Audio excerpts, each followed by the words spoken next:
कभी सोचा है कि जब कोई इंसान सड़क पर ट्रैफिक में फंसने के बाद अचानक से अपना आपा खो बैठता है, स्टीयरिंग व्हील को जोर जोर से पीटने लगता है, तो क्या वो सच में एक समझदार, एक मैच्योर इंसान की तरह बर्ताव कर रहा होता है? मतलब बाहर से देखने में तो वो 30 या 40 साल का ही लगता है, लेकिन अंदर की कहानी हो सकता है बहुत अलग हो। तो सवाल यही है कि उस पल में जो रिएक्ट कर रहा है, क्या वो सच में एक एडल्ट है या फिर ये उसके गुजरे कल का कोई छिपा हुआ, कोई चोट खाया हुआ बच्चा है? सच तो ये है कि उस फ्रस्ट्रेशन के पीछे हो सकता है कि एक डरा हुआ या अनदेखा किया गया बच्चा हो जो बस एक बड़े शरीर में छिपकर अपनी भड़ास निकाल रहा है। तो चलिए आज इस सफर में हम यही जानेंगे कि हमारे अंदर छिपा ये बच्चा आखिर है कौन, उसके घाव को कैसे समझें, फिर स्वीकृति से शुरुआत कैसे करें, खुद से बात कैसे की जाए, इसे ठीक करने के कौन कौन से तरीके हैं, और आखिर में ये समझ हमें एक ज्यादा दयालु दुनिया बनाने में कैसे मदद कर सकती है। तो चलिए इस पूरी बात की गहराई में उतरते हैं। सबसे पहले ये समझना जरूरी है कि ये इनर चाइल्ड या भीतर का बच्चा है क्या। देखिए, ये कोई सचमुच का जीता जागता बच्चा नहीं है। ये असल में हमारे सबकॉन्शियस माइंड यानी अवचेतन मन का वो हिस्सा है जिसने बचपन की हर याद, हर भावना को बिल्कुल एक स्पंज की तरह सोख लिया है। ये अच्छी और बुरी दोनों तरह की यादों और अनुभवों का एक इमोशनल खजाना है। लेकिन असली दिक्कत तब शुरू होती है जब ये अंदर का बच्चा घायल हो जाता है। तो चलिए अब ये समझते हैं कि ये जो दिखता नहीं है, ये अदृश्य दर्द, ये बड़े होने पर हमारे बर्ताव में कैसे दिखाई देता है। सोचिए, जब हम चोट की बात करते हैं ना, तो हमारा ध्यान फौरन फिजिकल चोट पर जाता है।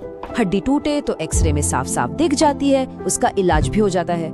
लेकिन बचपन के गहरे इमोशनल जख्म, उनका दर्द पूरी तरह से अदृश्य होता है, और यकीन मानिए उसका असर किसी भी फिजिकल चोट से कहीं ज्यादा गहरा और पेचीदा हो सकता है। और इस बारे में एक बहुत ही कमाल की बात कही जाती है, बचपन के दर्द को दबाना ठीक वैसा ही है जैसे दीवार के पीछे एक टूटे हुए पानी के पाइप को नजरअंदाज कर देना। आप ऊपर से कितना भी महंगा पेंट पोत लीजिए, एक न एक दिन सीलन फैलेगी और पूरी दीवार ही गिरा देगी। तो साफ है, अनदेखा करना कोई सोल्यूशन नहीं है। अब ये होता क्यों है? होता इसलिए है क्योंकि जब किसी बच्चे को बचपन में नजरअंदाज किया जाता है या उसे किसी तरह का सदमा लगता है, जब उसे वो प्यार और वो सुरक्षा नहीं मिलती जिसकी उसे सबसे ज्यादा जरूरत होती है, तो उसका इमोशनल डेवलपमेंट उसी उम्र में मानो फ्रीज हो जाता है, थम जाता है। वो उस दर्द को छुपाने के लिए उसे अपने अवचेतन मन में बहुत गहरे दबा देता है, जो उस वक्त के लिए जिंदा रहने का एक तरीका बन जाता है। तो अब जब ये पता चल गया कि दीवार के पीछे दर्द है, तो उसे ठीक करने का पहला कदम क्या होना चाहिए? यहीं से इलाज का सबसे जरूरी और पहला कदम शुरू होता है, स्वीकृति। यानी ये मानना कि हाँ, कोई दर्द है, कोई दिक्कत है। इसे एक बहुत ही आम से उदाहरण से समझते हैं। मान लीजिए किसी के पार्टनर ने काम की वजह से डेट नाइट कैंसिल कर दी। अब तार्किक रूप से तो एडल्ट दिमाग ये समझेगा कि भाई काम जरूरी है, लेकिन असल में उस इंसान का रिएक्शन होता है बच्चों की तरह, मुंह फुलाना या बहुत ज्यादा गुस्सा करना। और अगर ईमानदारी से सोचें तो शायद हम सबने कभी ना कभी किसी छोटी सी बात पर ऐसी ही बड़ी प्रतिक्रिया दी है। और बस यही वो पॉइंट है जहाँ ये समझना जरूरी है कि दरवाजा पटकना उस 30 साल के समझदार इंसान का गुस्सा नहीं है, असल में वो उस 8 साल के छोटे बच्चे का दुख है जिसके माता पिता हमेशा काम में बिजी रहने की वजह से उसकी प्लेडेट कैंसिल कर देते थे। जब ये एहसास होता है ना, तभी हीलिंग का, इलाज का रास्ता खुलता है। अब स्वीकृति के बाद आता है एक्टिव कम्युनिकेशन, यानी बातचीत। सिर्फ दर्द को मान लेना काफी नहीं है, उस दर्द से बात करनी पड़ती है, और इसके लिए 2 बहुत ही पावरफुल तकनीकें हैं। पहला है पत्र लिखना और दूसरा है जर्नलिंग।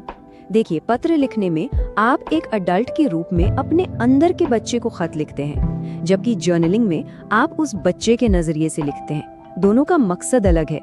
जब आप एक अडल्ट के तौर पर उसे लिखते हैं तो आप उसे तसल्ली दे सकते हैं। आप उसे बता सकते हैं कि तुम्हारे साथ जो भी हुआ उसमें तुम्हारी कोई गलती नहीं थी।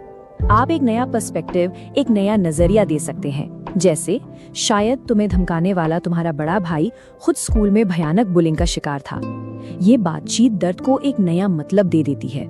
अच्छा, अब जब बातचीत शुरू हो गई है तो भावनाओं को प्रोसेस करने, जिंदगी में खुशी वापस लाने और अगर जरूरत पड़े तो प्रोफेशनल मदद लेने के लिए कुछ और टूल्स को भी समझते हैं। जब इमोशंस का तूफान बेकाबू होने लगता है तो मेडिटेशन यानी ध्यान एक औजार की तरह काम आता है। देखिए, भावनाएं मौसम की तरह हैं। हम बारिश को रोक तो नहीं सकते, पर हम छतरी जरूर खोल सकते हैं। मेडिटेशन वही छतरी बनाना सिखाता है, और इसमें भी खास तौर पर लविंग काइंडनेस मेडिटेशन बहुत फायदेमंद है, जहां आप सचेत रूप से खुद को प्यार और सुरक्षा के विचार भेजते हैं। देखिए, हीलिंग का मतलब सिर्फ दर्द को प्रोसेस करना नहीं होता, बल्कि उस खाली जगह को खुशियों से भरना भी है। अगर बचपन में खेलने कूदने का मौका कम मिला हो, तो आज अडल्ट लाइफ की तमाम जिम्मेदारियों के बावजूद फन करना, एंजॉय करना बेहद जरूरी है। अगर न्यूरोलॉजी के नजरिए से देखें तो ये टाइम वेस्ट नहीं है। खेलते समय हमारा दिमाग डोपामाइन और एंडोर्फिन रिलीज करता है, जो हमारे काम के लिए मोटिवेशन और कॉन्फिडेंस दोनों को बढ़ाता है। लेकिन ये याद रखना बहुत जरूरी है कि हीलिंग एक लंबी यात्रा है। कई बार जख्म इतना गहरा होता है कि अकेले उन पुरानी यादों के समुंदर में उतरना सेफ नहीं लगता। अगर अतीत का दर्द आज की जिंदगी में रुकावट बन रहा है, तो प्रोफेशनल मदद लेना सबसे सही और हिम्मत भरा कदम है। पर इसमें भी हर तरह की थेरेपी काम नहीं आती। जैसे CBT मुख्य रूप से आज के विचारों और व्यवहारों को बदलने पर फोकस करती है, लेकिन अतीत की गहरी परतें खोलने के लिए साइकोडायनामिक थेरेपी ज्यादा सही हो सकती है, जो आपके आज के बर्ताव को आपके गुजरे कल की घटनाओं से जोड़कर देखती है। ये सिर्फ लक्षणों का इलाज नहीं करती, बल्कि बीमारी की जड़ तक जाती है। तो अगर हम इस पूरी बातचीत का निचोड़ निकालें तो एक बात बिल्कुल साफ हो जाती है। ये पूरी समझ सिर्फ खुद को ठीक करने के बारे में नहीं है, बल्कि ये दूसरों के प्रति हमारे नजरिए में एक बहुत बड़ा एक क्रांतिकारी बदलाव ला सकती है। अपने अंदर के उस बच्चे को पहचान कर, उसे बिना जज किए सुनकर और सही तरीकों का इस्तेमाल करके हम उस पुराने दर्द को सेल्फ कंपैशन यानी आत्मकरुणा में बदल सकते हैं। हमारा मकसद यादों को मिटाना नहीं है, बल्कि उनके साथ एक नए और बेहतर रिश्ते के साथ जीना सीखना है।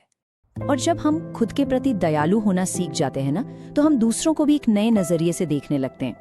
जरा इस सवाल पर गौर कीजिए, क्या होगा अगर दुनिया का हर एडल्ट असल में बस एक बड़ा हो चुका बच्चा है जो अपने पुराने दर्द को अपने साथ लेकर घूम रहा है? ये नजरिया सब कुछ बदल सकता है। अगली बार जब कोई मीटिंग में बहुत ज्यादा अग्रेसिव बर्ताव कर रहा हो, तो क्या वहाँ एक गुस्से वाले अडल्ट की जगह एक डरा हुआ अकेला बच्चा छिपा हो सकता है? इस नजरिए से हम लोगों के गुस्से के पीछे छिपा उनका दर्द देख सकते हैं। तो बस इसी विचार के साथ आपको छोड़ जाते हैं। अगली बार जब किसी का बेवजह का गुस्सा सामने आए, तो एक पल के लिए सोचिएगा कि शायद ये आवाज एक टूटी हुई दीवार के पीछे से आ रही है। इस पर विचार जरूर करें।